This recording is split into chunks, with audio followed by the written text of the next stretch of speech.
வெள்ளிக்கிழமை காலையில சுபுல சஜிதா சூரா ஓதுறோம். பெரும்பாலும் எல்லா பள்ளியிலுமே சஜிதா சூரா தான் ஓதுறாங்க. அடுத்து தஹர் சூரா ஓதுறாங்க.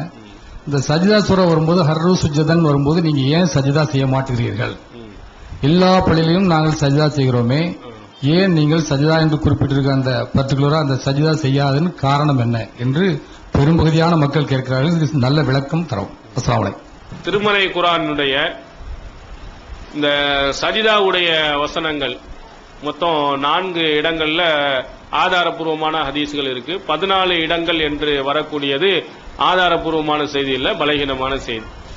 அடுத்ததாக இன்னொரு விஷயத்தை நீங்க சேர்த்துக்கணும். இந்த ஜும்மாவுல ரசூல் ஸல்லல்லாஹு அலைஹி வஸல்லம் ஓதணும் அப்படின்னு கண்டிப்பாக நபிமொழிகள் இருந்தால் நாம என்ன செய்வோம்? கண்டிப்பாக நம்மளும் என்ன செய்வோம்? அந்த சஜிதா ஜும்மாவுடைய ஃபஜ்ருடைய இதுல ஓதி நம்மளும் சஜிதா செய்வோம்.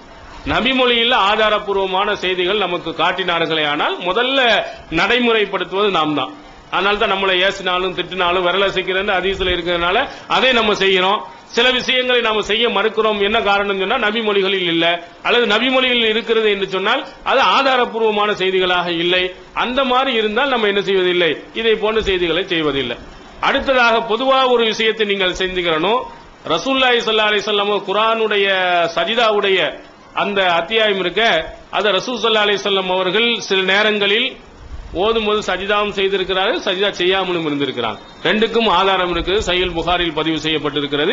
நபி ஸல்லல்லாஹு அலைஹி வஸல்லம் சஜிதாவுடைய வசனங்களை ஒரு தடவை ஓதும்போது சஜிதா செஞ்சாங்க, ஒரு தடவை சஜிதா செய்யாமல் இருந்திருக்கிறாங்க. இதுல இருந்து நமக்கு எதை ரசூல் ஸல்லல்லாஹு அலைஹி வஸல்லம் உணர்த்தி இருக்கிறாங்கன்னா, இது கட்டாயம் ஒன்று அல்ல.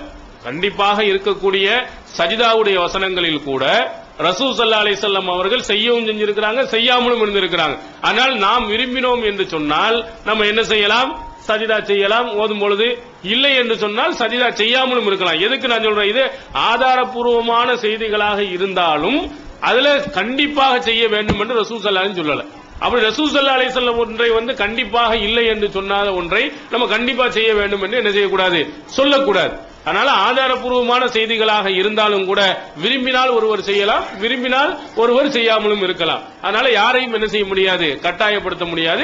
ஆதாரபூர்வமான செய்தி இல்லை என்பதின் காரணத்தினால் நம்ம அதை செய்வதில்லை. அவங்க ஆதாரபூர்வமான செய்திகள் ரசூல் ஸல்லல்லாஹு அலைஹி வஸல்லம் ஓதி இருக்கிறாங்க, அதை சஜிதா செஞ்சிருக்கிறாங்க அப்படின்னு காட்டினார்களே, ஆனால் நம்ம முதலாவதாக நம்ம எல்லா நம்முடைய ஜமாத் அத்தனை இடத்திலையும் செய்வதற்கு நம்ம என்ன செய்ய அறிவு